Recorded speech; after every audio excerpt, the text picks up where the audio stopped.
a tornado in western Massachusetts tracked for 39 miles, more or less continuously, with F3 and at times potentially EF4 damage is really unheard of. This is really a moment in history that deserves all of the historic treatment that it gets.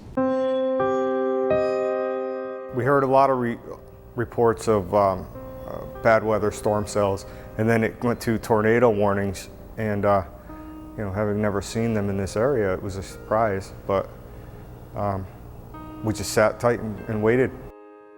Usually our first indication that there's a thunderstorm, the Monarch building, which is directly behind me, goes dark. And that happened this day. We saw, you know, through reflection, a bad storm coming, but we didn't really have an expectation of what was about to happen next.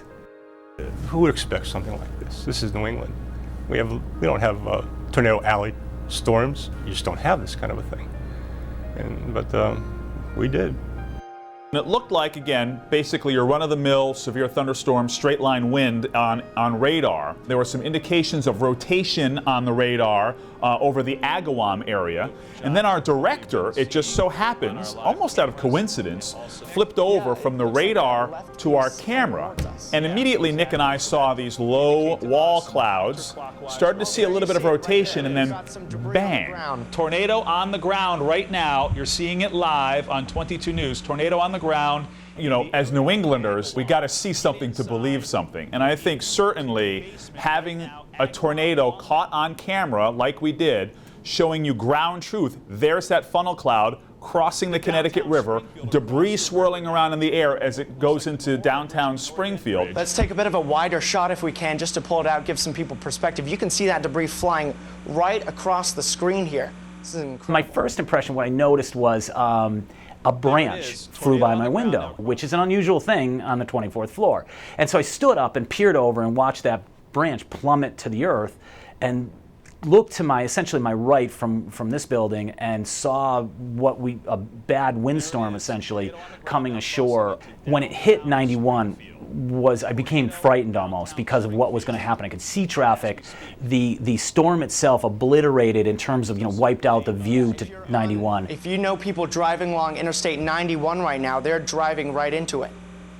I actually went outside, which probably wasn't the smartest thing to do, and I actually saw the tornado come across, looking down, south on Main Street. You could see it when it came across. The calls were backed up at dispatch. We had to start prioritizing calls because there were so many, and we just had every truck in the city was out going from call to call. So we went down State Street, and when we started to round the corner onto Main, it just was total devastation. Whole building fronts down on Main Street, light posts, just twisted steel, and total devastation.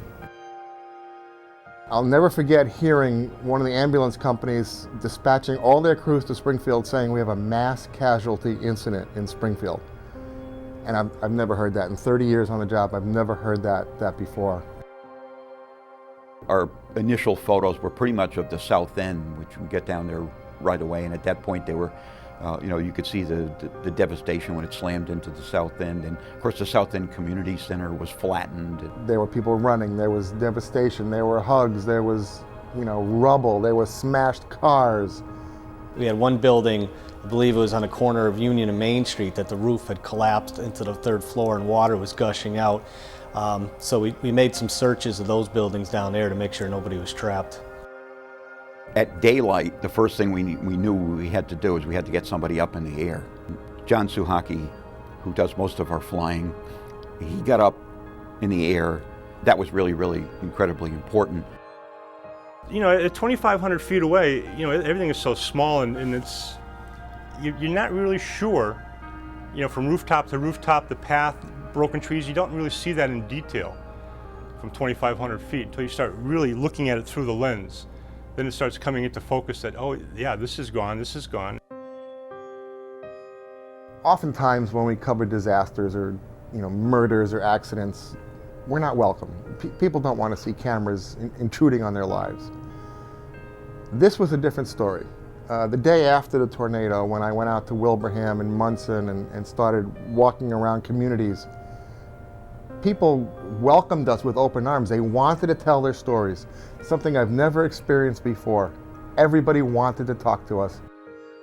We had basically three sets of aerials in early ground photos that we put out as photo galleries on Mass Live. We got over 3 million page views. So it gave you an idea of how much people wanted to find out about what was going on. Within a week, you could follow the path of the tornado by the blue tarps leading itself through the communities. That was pretty amazing. It took on a blue river-like image from the air. Everybody had blue tarps. The next day or two, driving throughout those areas that were affected and watching the people walk around, they were almost like in a trance, like just looking at the damage, not understanding what had happened. It was almost like a movie, like a horror movie, just watching people they were out on the street just walking around, and it was pretty surreal to see. It was amazing. They'd never been through anything like that. They couldn't believe the destruction, and that was probably the most memorable part for me. I think if you were going to take a microcosm of the tornado and concentrate on one community, it would probably be what happened in Munson, because Munson was per capita probably one of the hardest hit as far as devastation goes, and came right through the center of town. They talked about what a closer and tighter knit community it is now to what it was before the tornado, because just people who weren't affected by the tornado in that community felt a real obligation to help, because it was almost like, why not me?